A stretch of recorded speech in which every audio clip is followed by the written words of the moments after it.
ആരാണ് ഇന്ത്യ കണ്ട ഏറ്റവും വലിയ സൂപ്പർ ഹീറോ? ഏറ്റവും വലിയ മാസ് ഹീറോ ആരാണ്? ഒരർത്ഥത്തിൽ ഇന്ത്യയുടെ സൂപ്പർമാൻ ആരാണ്? ചെറിയ പ്രായത്തിൽ നമ്മൾ ഇന്ത്യക്കാർക്ക് ശക്തിമാൻ തുടങ്ങിയ കാര്യങ്ങൾ നമ്മൾ കണ്ടു കാണും. അല്ലെങ്കിൽ ബാഹുബലി പോലത്തുള്ള സിനിമാ ഫിഗേഴ്സിനെ നമ്മൾ കണ്ടു കാണും. ഹനുമാൻ അടക്കമുള്ള നമ്മുടെ ദൈവിക സങ്കല്പങ്ങൾക്ക് ഒരുപാട് സൂപ്പർ ഹീറോ പവേഴ്സ് അട്രിബ്യൂട്ട് ചെയ്യപ്പെടാറ്. ഇതേപോലെ വിദേശത്തുള്ള ഏറ്റവും വലിയ സൂപ്പർ ഹീറോ ആണ് അമേരിക്കയിൽ ക്യാപ്റ്റൻ അമേരിക്ക. അമേരിക്കക്ക് പ്രതിസന്ധി വരുമ്പോൾ രക്ഷിക്കാൻ എത്തുന്ന വ്യക്തി. അല്ലെങ്കിൽ തോർ ഉണ്ട്. തോർ ഒരു ഏൻഷ്യന്റ് റോമൻ പാഗൻ അല്ലെങ്കിൽ ഒരു ഗ്രീക്ക് റോമൻ ഗോഡ് ഒക്കെയാണ്, അല്ലെങ്കിൽ ഒരു പാഗൻ സിംബൽ ആണ്. പ്രാചീനമായ അവിടുത്തെ സ്കാൻഡിനേവിയ അടക്കമുള്ള രാജ്യങ്ങളിൽ വളരെ പ്രചാരമുള്ള ആളാണ് തോർ. അതേപോലെയാണ് ബാറ്റ്മാനും സൂപ്പർമാനും ഒക്കെ. അതേപോലെ ഇന്ത്യയുടെ സൂപ്പർമാൻ ആരാണ്? അതായത് പലപ്പോഴും നമ്മൾ ഈ സൂപ്പർ ഹീറോസിനെ കാണുന്നത് എത്ര പട്ടാളക്കാരോട് ഇവർക്ക് എതിർത്ത് നിൽക്കാൻ കഴിയും, എത്ര പട്ടാളക്കാരെ ഇവർക്ക് ജയിക്കാൻ കഴിയും, എത്ര പട്ടാളക്കാരുടെ അല്ലെങ്കിൽ യുദ്ധത്തിൽ എത്ര ശക്തിയുണ്ട് തുടങ്ങിയ കാര്യങ്ങളാണ്. ഇതേപോലെ നമ്മുടെ നാട് കണ്ട ഏറ്റവും വലിയ സൂപ്പർ ഹീറോയെ ബ്രിട്ടീഷുകാരുടെ കാഴ്ചപ്പാടിൽ, ബ്രിട്ടീഷുകാരുടെ കണ്ണിൽ എങ്ങനെ നമുക്ക് കാണാം എന്ന് നോക്കാം.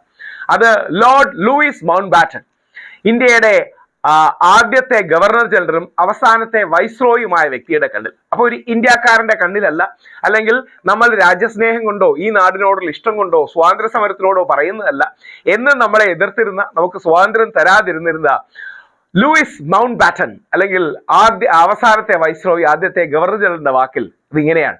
അതായത് ഇന്ത്യയിൽ ഏറ്റവും കൂടുതൽ കലാപങ്ങൾ ഉണ്ടായത് പാർട്ടീഷന്റെ സമയത്ത് പഞ്ചാബിലും ബംഗാളിലുമാണ്.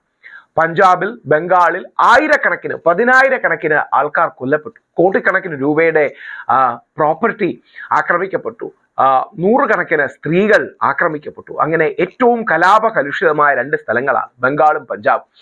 ആ ബംഗാളും പഞ്ചാബിലും എങ്ങനെ ശാന്തി വരുത്താം എന്ന് നമ്മുടെ ഗവൺമെന്റ് നോക്കുകയായിരുന്നു. നമ്മുടെ ഗവൺമെന്റ് എന്ന് പറഞ്ഞാൽ അന്നത്തെ ബ്രിട്ടീഷ് ഗവൺമെന്റ് നോക്കുകയായിരുന്നു. മഹാത്മാഗാന്ധി അന്ന് ബംഗാളിലേക്കാണ് പോയത്. ബംഗാളിലേക്ക് മഹാത്മാഗാന്ധി പോവുകയും ബംഗാളിൽ പഞ്ചാബിൽ കൊണ്ടുവരാൻ, പട്ടാളക്കാർക്ക് കൊണ്ടുവരാൻ കഴിയാത്ത സമാധാനം കൊണ്ടുവരികയും ചെയ്തു.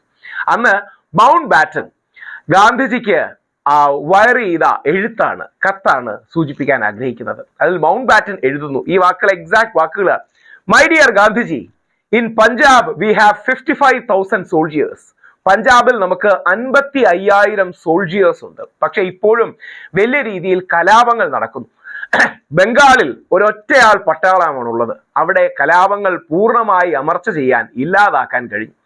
ഒരു സെർവിങ് ഓഫീസർ എന്ന രീതിയിൽ, അതായത് ഇന്ത്യയിലെ സെർവിങ് ഓഫീസറായ വൈസ്രോയ് എന്ന, ഗവർണർ ജനറൽ ആകാൻ പോകുന്ന വ്യക്തി എന്ന രീതിയിൽ, as well as an administrator, ഒരു ഭരണാധികാരി എന്ന രീതിയിൽ, may I be allowed to pay my tribute to the one man boundary force. ഈ ഒറ്റയാൾ സൈന്യത്തിന്, മഹാത്മാഗാന്ധി എന്ന ഒറ്റയാൾ സൈന്യത്തിന് പ്രണാമം അർപ്പിക്കാൻ ഞാൻ ആഗ്രഹിക്കുന്നു എന്നുള്ളത്. പഞ്ചാബിലെ കലാപങ്ങൾ അടിച്ചമർത്താൻ ആഴ്ചകളും മാസങ്ങളും എടുത്തു. പക്ഷേ ബംഗാളിലെ കലാപം അമർച്ച ചെയ്യാൻ സ്വന്തമായി വടി പോലും കുത്തി നടക്കാൻ ബുദ്ധിമുട്ടുണ്ടായിരുന്ന ഒരു ഗാന്ധി മതിയായിരുന്നു എന്നുള്ളതാണ് ഗാന്ധി എന്ന സൂപ്പർ ഹീറോയുടെ ഗുണം. അതുകൊണ്ടാണ് പലപ്പോഴും ഞാൻ ഗാന്ധിജിയെ പരിചയപ്പെടുത്തുമ്പോൾ ഗാന്ധിജി എന്ന സൂപ്പർ ഹീറോയാണ് പരിചയപ്പെടുത്താറുള്ളത്. അതായത് ശക്തിമാനേക്കാൾ ശക്തനായ, ബാഹുബലിയേക്കാൾ കരുത്തുള്ള, ക്യാപ്റ്റൻ അമേരിക്കയ്ക്ക് ചെയ്യാൻ കഴിയുന്ന കാര്യങ്ങളെക്കാൾ കൂടുതൽ ചെയ്യാൻ കഴിയുന്ന, ബാറ്റ്മാനെയും സൂപ്പർമാനെയും തോറിനേക്കാൾ കൂടുതൽ ആൾക്കാരെ രക്ഷിക്കാൻ കഴിയുന്ന, ഹനുമാൻ സ്വാമിയുടെ, അല്ലെങ്കിൽ ഹിന്ദു സമൂഹം ദൈവവും അവതാരവുമായി കാണുന്ന ഹനുമാൻ സ്വാമിയുടെ നന്മയും രാമഭക്തിയും രക്ഷാമാർഗവും ഉള്ള മഹാത്മാഗാന്ധി എന്ന അവതാര പുരുഷനെ, അല്ലെങ്കിൽ സൂപ്പർ ഹ്യൂമനെ, മഹാത്മാഗാന്ധി എന്ന മാസ് ഹീറോയെ. അതുകൊണ്ടാണ് ഓഗസ്റ്റ് 15, 1947 നമുക്ക് സ്വാതന്ത്ര്യം കിട്ടുമ്പോൾ ഇന്ത്യയിലെ എല്ലാ രാഷ്ട്രീയ നേതാക്കളും ഡൽഹിയിലായിരുന്നു. പക്ഷെ ഗാന്ധിജി അങ്ങകലെ കൽക്കട്ടയിൽ ഹിന്ദു മുസ്ലിം ഐക്യം ഉറപ്പാക്കാനും, സാമുദായിക സ്പർദ്ധ ഒഴിവാക്കാനും, കലാപങ്ങൾ ഇല്ലാതാക്കാനും, വിഭജനത്തിന്റെ പ്രശ്നങ്ങൾ പരിഹരിക്കാനും വേണ്ടിയാണ് ഉണ്ടായിരുന്നത്. അങ്ങനെയാണ് പാകിസ്ഥാനിലെ പത്രം, അത് മുസ്ലിം ലീഗ് ന്യൂസ് പേപ്പർ ആയിരുന്നു. അവിടുത്തെ Muslim League news paper morning news എന്നാണ് അതിന്റെ പേര്. ഗാന്ധിജിയോടൊക്കെ എന്നും എതിർത്ത് നിൽക്കുന്ന നിലപാടെടുക്കുന്നവരാണ്. അപ്പോ ആ മോർണിംഗ് ന്യൂസ് അന്ന് എഴുതി, Gandhi was ready to die so that we may live peacefully.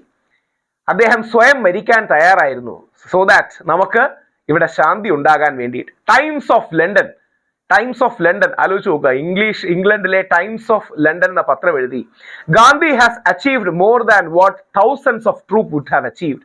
ആയിരക്കണക്കിന് പട്ടാളക്കാരെക്കാൾ കൂടുതൽ ഇഫക്റ്റീവായി ഗാന്ധിജി അവിടെ ഇടപെടുകയും പ്രശ്നങ്ങൾ ഇല്ലാതാക്കുകയും ചെയ്യും.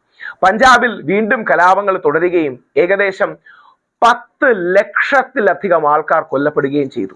എന്നാൽ ബംഗാളിൽ വലിയൊരു പരിധിവരെ എല്ലാ കലാപങ്ങളും ഇല്ലാതാക്കാനും പ്രശ്നങ്ങൾ ഇല്ലാതാക്കാനും അദ്ദേഹത്തിന് കഴിഞ്ഞു. ആ കഴിഞ്ഞ ഇന്ത്യ കണ്ട ഏറ്റവും വലിയ സൂപ്പർ ഹീറോ ആയ മഹാത്മാഗാന്ധിയുടെ ജന്മദിനമാണ്. ഗാന്ധിജിയുടെ മഹത്വവും ഗാന്ധിജി എന്ന സൂപ്പർ ഹീറോ ആണ്. ചിലപ്പോഴെങ്കിലും നമുക്ക് വിട്ടുപോകുന്ന കാര്യവും അതാണ്. ആൽബർട്ട് ഐൻസ്റ്റീൻ ശരിയായി സൂചിപ്പിച്ചതുപോലെ മജ്ജയിലും മാംസത്തിലും സൃഷ്ടിക്കപ്പെട്ട ഇത്തരത്തിലുള്ള ഒരാൾ ഈ ഭൂമുഖത്ത് ജീവിച്ചിരുന്നു എന്ന് പറഞ്ഞാൽ വരും തലമുറകൾ വിശ്വസിച്ചെന്ന് വരില്ല. മഹാത്മാഗാന്ധിയെ നമ്മളൊരു ബഹുമാനിച്ച് മാറ്റി നിർത്തുന്നതിന് പകരം ഗാന്ധി യഥാർത്ഥത്തിൽ ഒരു അത്ഭുത മനുഷ്യനാണ്. മഹാത്മാഗാന്ധി എന്ന് പറയുന്നത് യഥാർത്ഥത്തിൽ ഒരു സൂപ്പർ ഹ്യൂമനാണ്. അവതാര സമാനനായ പ്രവാചക സ്വഭാവമുള്ള ഒരു മനുഷ്യനാണ്.